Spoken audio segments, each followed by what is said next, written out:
Hello, and welcome to Outlaws, the podcast for anyone who's followed all the rules of success and still ended up thinking, wait, is this it? We're your hosts. I'm Kate. I'm Shayla, and we're two women who've built careers in law, ticked all the boxes we were told to tick, and then found ourselves wondering if this is what we really wanted. Now, we're figuring out how to live and work on our terms. We certainly don't have all the answers, far from it, but we do have a lot of questions and a desire to really get honest about the messy middle of changing your life. So in this first episode, we're telling you who we are, what brought us here, and what Outlaws is all about. If you're standing at the edge of something, about to quit, pivot, burn out, or just press pause, this podcast's for you. Welcome to Outlaws. Let's talk about what the podcast is, shall we, Shayla? Because it's not a self-help show. No. It's not a business coaching series. And it's also very much not a smug, oh, look at how brave we are thing. No, definitely not. It's really just about conversations, I think. Conversations about how you change your life and I guess the bravery that it takes. So the podcast is going to be about really practical things, but also hopefully we'll be deeping dive. Deeping dives. Diving deep. So what is this podcast about? Well, it's about work, obviously. It's about taking time out. It's about identity. It's about rest. It's about power. It's about gender, because I think that always comes into it. But it's about money too. Yeah, and I think it's also just about how hard this is. Yeah. That it's actually just really difficult. And I think that both of us have had conversations with loads of people who seem to be going through the same thing. Yeah. And so we found each other because we were both going through the same thing. And that's why we find ourselves here. Yeah. But because we also just couldn't find any traditional media or podcasts that we felt like really went into the messy stuff that we've both been going through. Yeah. Yeah. Lots of inspirational stuff, but we wanted to do something that is a bit more practical, but keep the inspirational stuff in it too. Yeah, absolutely. And I think it's great to hear stories of people that have done it. Yes. Because when you're deep in it and you can't imagine and you just really don't know what the answers are, sometimes it's inspiring to hear those stories. Yeah. So one of the things we're going to do in this podcast is have what we call the Outlaw Diaries, where we interview people who've done something a bit different and they've walked away from the old scripts. They're trying something a bit new. And no one on this podcast, the hosts included, necessarily have anything figured out. And I think personally, the older I get, the more I realize that figuring things out is a goal that... Well, and part of the fun, right? Yeah, right. Part of the fun, yeah. Yeah. I think that as professionals who've had these careers where we've strived a lot, we often lose sight of what fun is even. Yeah. And how it is that we, or whether or not we should even have it as part of our career. You know, that's certainly not something that I've considered except until quite recently. So I think that kind of conversation is going to be really fun for me to have with some of the people who have exited some of these traditional careers and are now doing different things. Yeah. The shoulds are strong, aren't they? Very. I think there's a lot of social wiring is very strong. Yeah, absolutely. So going back to the money, we are going to talk about money, largely because I just love a good spreadsheet. But because the reality is that figuring out the practicalities of how you can work in a way that means that your life is sustainable, both financially, but also in a way that you're enjoying it, means that you do have to figure out the money. So we should talk about that. Absolutely. Very important. We're also going to have a book club too, aren't we? Yay. Yeah, where we just one book a month, where we discuss a book that has really shifted the way we think about things. Absolutely. And I think that I'm very excited about some of those books because some of those have been really important for me at different times as I've been going through and trying to make decisions. So I'm really excited that we're going to have a forum for that. And going back to the Outlaw Diaries, I'm also really excited about some of the guests that we've already reached out to and are going to be coming on. And I won't mention names now, but think that certainly it's going to be exciting for us. It's going to be great fun for us to interview them, but I think I hope it's going to be really great for the audience as well to be able to listen to those stories. Yeah. So let's talk about why we called ourselves Outlaws. Okay, well, partly is because we were both lawyers once and now we're out of law. Yeah. So it's kind of literal like that. A little bit. Yeah, we're out of law. But I think it's also a metaphor. Yeah. We we think that unlearning the rules that we've been handed about success and life and work and identity, questioning those in some ways, I think sometimes gets you branded as a bit of an outlaw. Yeah. So I guess when we're talking, well, so I guess we don't have to be literal here too. We're out of laws. We're unlearning the rules, the laws. We're unlearning Yeah, what the we're laws of told are the life. laws of success. So we did want to make it clear that we're not teaching you how to be an outlaw. There are presumably podcasts on the dark web that can assist you if that's what you're looking to do, but that's not. So if you're here for that, please. Look elsewhere. Yeah, that's right. This is not the podcast for you. But of course, we're not just going to be talking about ex-lawyers. We happen to have been in law, but I think these rules and these shoulds and the laws that we internalize apply to other professions as well. Absolutely. And I have so many conversations with friends of mine who are not lawyers, and a lot of people are going through the same thing. And so, whilst the lens, I guess, that we have on things is often that legal background, and that's certainly not the intent of the podcast, but it's really, certainly for me, I think it's really about being outlaws in a world where there's a whole set of rules that you're not quite sure where the rules came from. And actually, when you think about it, why you're even following. Yeah. So an outlaw can be anyone who's questioning the script and the script that they were given or they've internalized. It's about challenging those expectations, maybe the community that you find yourself in, or even the rules that you've made for yourself in your own head, and choosing then to build something that feels a bit more real and that maybe takes guts. Yeah. And it's certainly not comfortable or always comfortable. In fact, I guess by veering from the standardized path, it's by definition uncomfortable. And it can feel quite lonely to step outside of what's considered normal or successful. And so it's nice to know of someone doing the same thing or hear about others who've done the same thing. Because it's a journey, isn't it? It really I is. do think that word, I have mixed feelings about the word journey, So many do. but it is a journey because it's not linear. No, no, and it is incredibly lonely. And I Yeah. think that was certainly something that drove me to create this podcast, is to try and build a community around some of these issues, Yeah. so that people, when they're going through the ups and downs of this, they do have someone to go, oh, that's actually pretty normal, or so-and-so's feeling like this today, or to look on other people who are maybe further along in the journey than they are, and to realize that they also felt like that and Yeah. that it was pretty normal. And that it can be done too, to see people living life on their own terms. Yeah, I think there's that expression, isn't there? You have to see it to be it.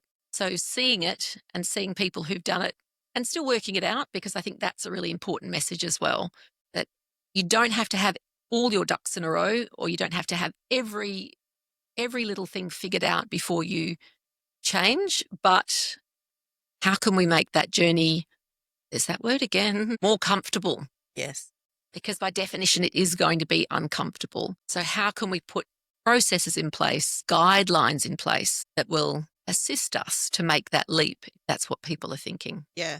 And I think, I mean, this would be a great topic for another conversation, but, maybe not even thinking about it as making it more comfortable, but just being able to sit in the discomfort, Yeah. which I think is sometimes a place where the kind of magic happens and the universe does its work. So, Oh, I think you're so right. And it's so, uncomfortable, isn't it? I'm sitting in that a bit myself at the moment, and I don't like it. yeah. So I think, yeah, teaching us all how to maybe just be in it and allow that to happen. And I think often for people, lots of lawyers and lots of professionals who have a particular type of career, we're control freaks. How dare you, And Shayla? being in that uncomfortable space is really uncomfortable. So I think there'll be really interesting conversations to have along the way. Yeah.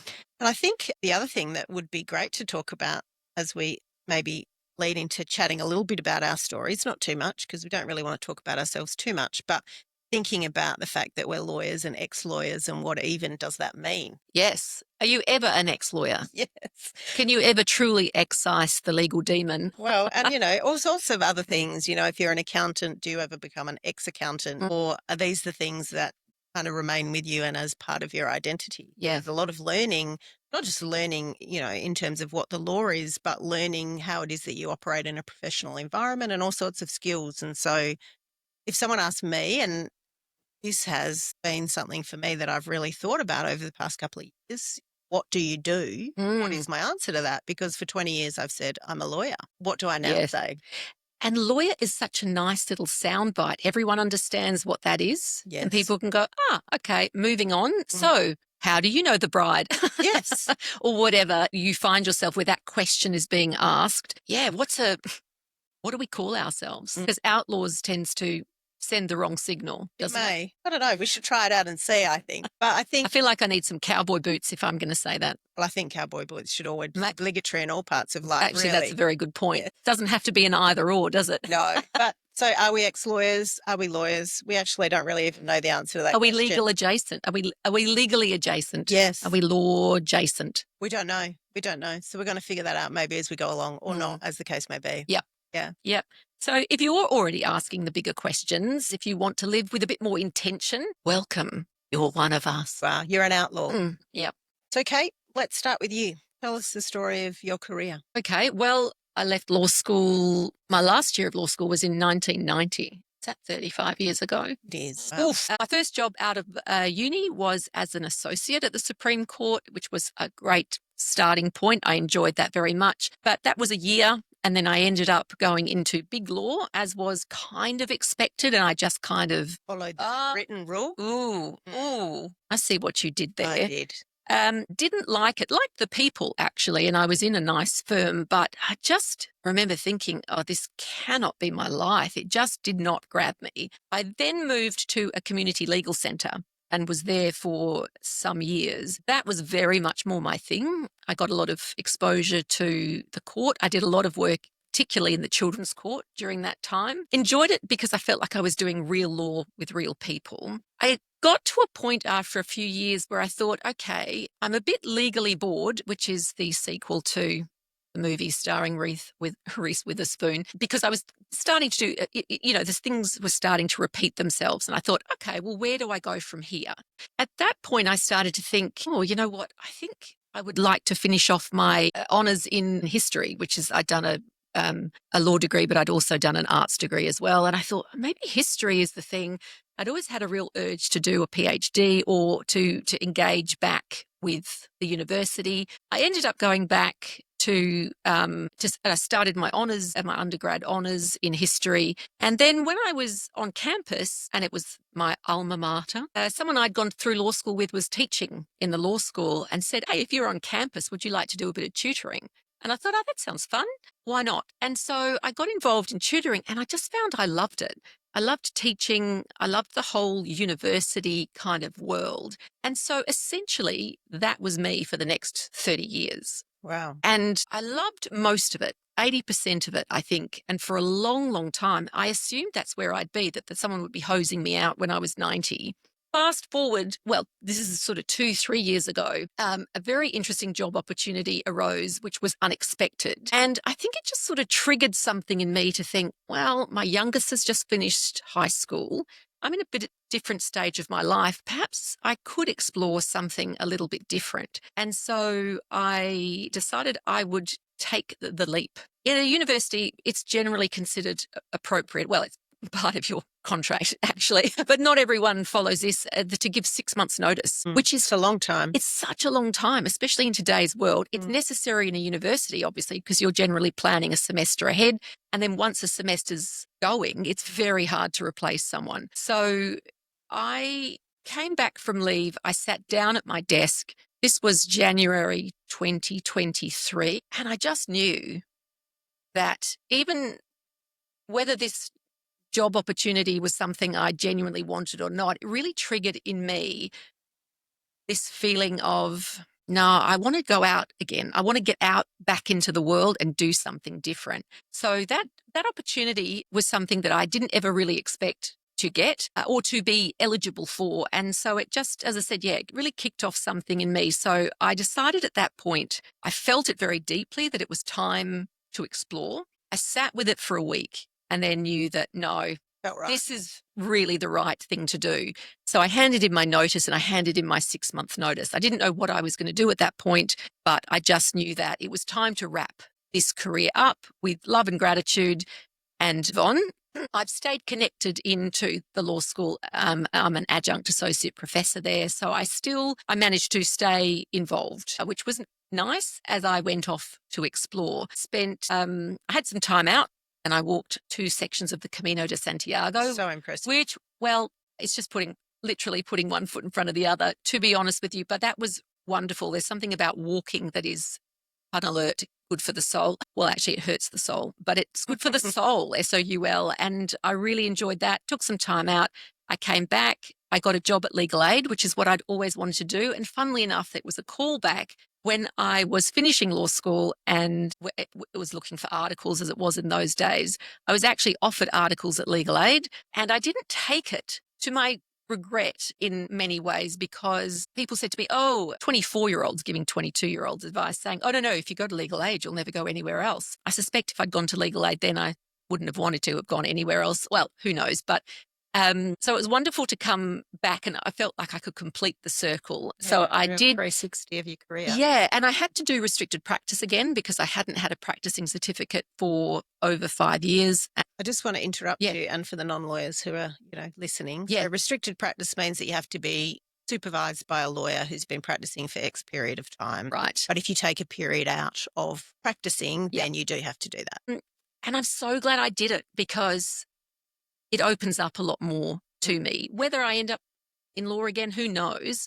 But having that lack of restriction on my practicing certificate is a wonderful thing to have. I then found that as I came to the end of that year, it was, okay, well, it's a government department. There are sort of rules about progression. So it wasn't a matter of, well, you've got 30 years of experience. We can now just put you here. That's not how a government department works. So I was coming to the end of my time there and thinking, okay, well, I've probably done what I want to do here. I did have a book that I'm co-authoring. Well, I have co-authored. Chapters needed updating. I was also becoming a marriage celebrant. That's another story. But there was a lot happening that year and the book was kind of getting a bit delayed. So I thought, okay, I need time to do that book. I gave my notice and then I took that time to spend on updating the book and then thought, you know what? I'll see what happens in the new year. And I'm seeing what happens in the new year. Yeah. And I guess that's what's so exciting and that's what is so powerful about you being on this podcast is that it's really sharing that messiness in real time. Right. I'm deep in the unraveling, the unlearning. And so this podcast is a bit of a way for me to be in conversation, but while I'm actually experiencing it. And it's been A journey. interesting, a journey. It has. And I am deep in the discomfort and I don't like the discomfort. My husband said to me too, he said, I feel this is kind of important part. And I'm like, yes, I know it is exactly because it's tempting. And I've been tempted to leap back into what was familiar. Because that feels safe, right?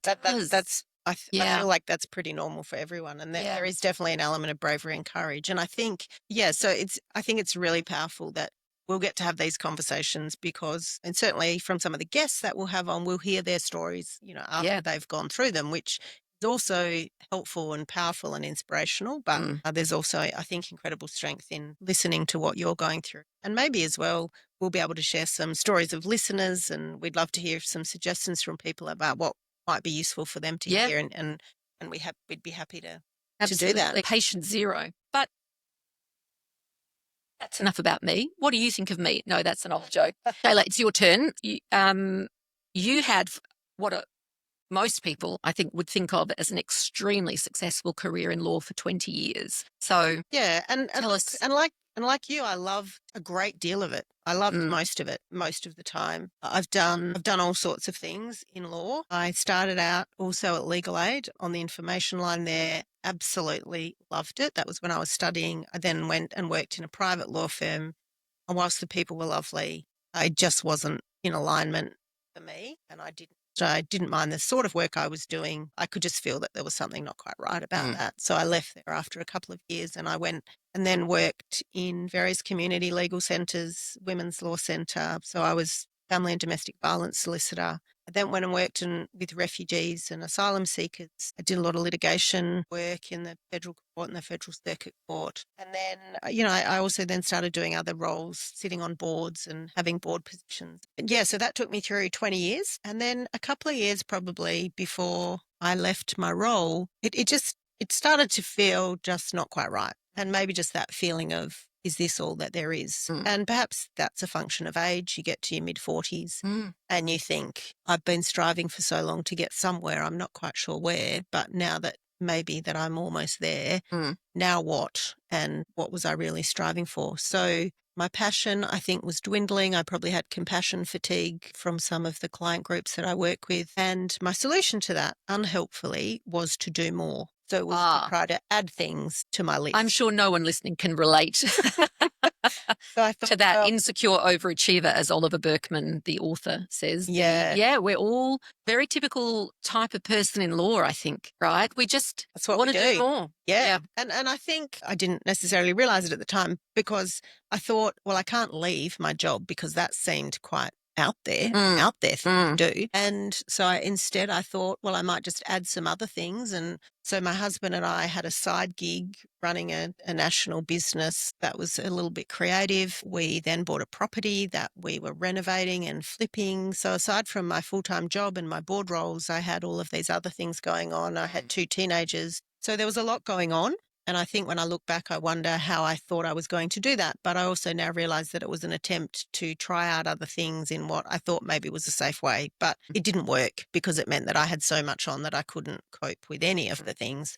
I then started to get chronic back pain and some health issues. And it was really a bit of a spiral after that. And so eventually I really ended up at a point of complete burnout, and I then had to take some time off work. And that was really the turning point for me, where I thought, now what? And I realized that I'm not sure that I even want to be a lawyer anymore. You know, at the time I was a CEO of a legal organization. I'm not sure that I want to be a CEO anymore. And so it was a really difficult time that I then went through. So, I mean, you were obviously in deep burnout, right? Physical. I was in deep physical burnout. I remember being on the floor in the fetal position, often crying, unable to get up. I wasn't sleeping. I was in pain all of the time, all of the day. Yeah, not good. It was Not awful. good. And even then, when I was in the middle of that, I was thinking, you're so weak, keep going. What are you doing? If you just get this next thing done, then things will be better tomorrow. You will get through what is this endless list of things that I thought that I had to do. Yeah. Yeah. So what did it take for you to really let go of that?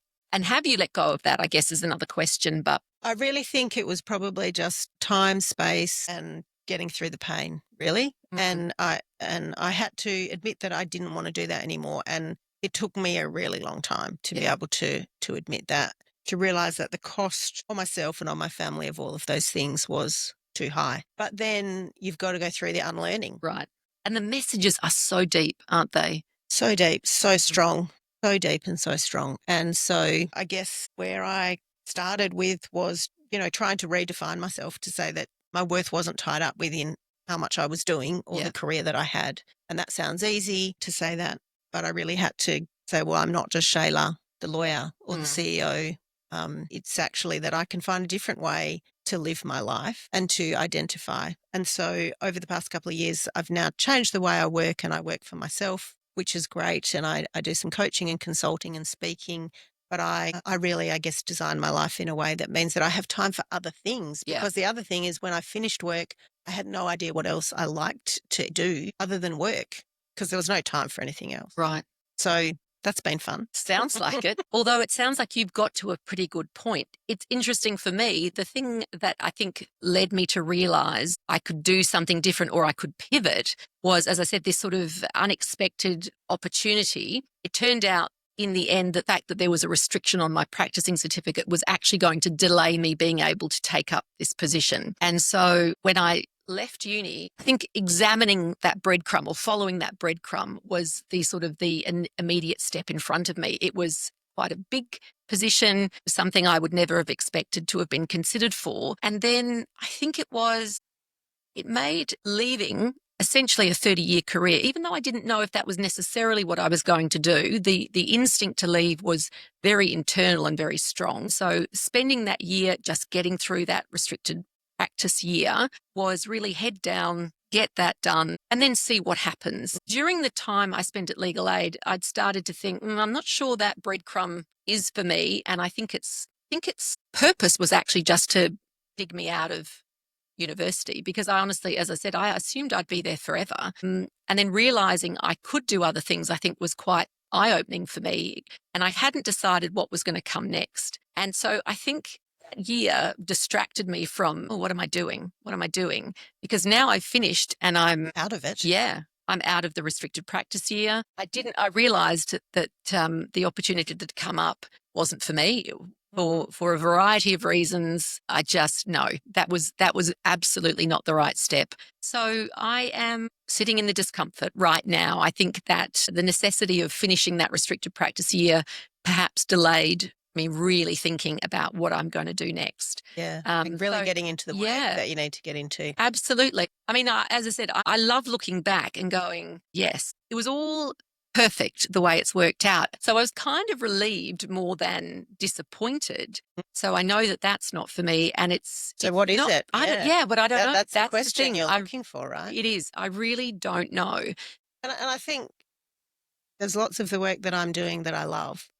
There is still that sense for me of it's not quite right yet. And so I don't yet think that, I'm on the other side of this by any stretch of the imagination. And part of us doing this podcast is definitely doing that because I've loved it when I've had the opportunities in the past to do radio and other media.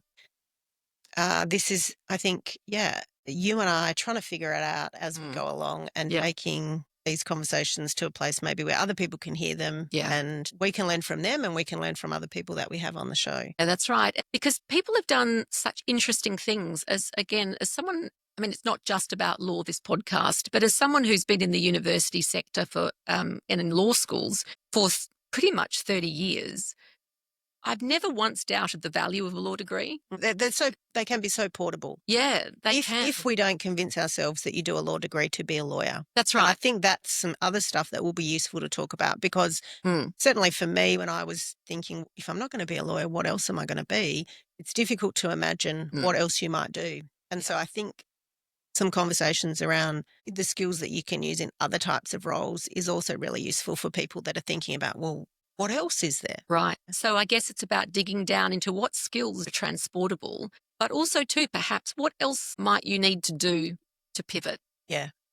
Because with every career, there's always a range of skills that you pick up as you go along. And they're just professional skills that transport across a whole range of different areas as well. So thinking and talking to some of our guests about those, I think will be exciting. So we'd love you to come along for the ride with us. We'd love you to subscribe, share the podcast, leave us a review, or send it to someone who's really quietly questioning or loudly questioning everything. I think next episode, we're going to talk about the unlearning. So some of the rules that we feel like really like those sneaky scripts that we were handed at some point and we internalized and we decided that those were the things that made us good or worthy and what happened when we really started to question that and to break them. So until then, be kind to yourself. Yes.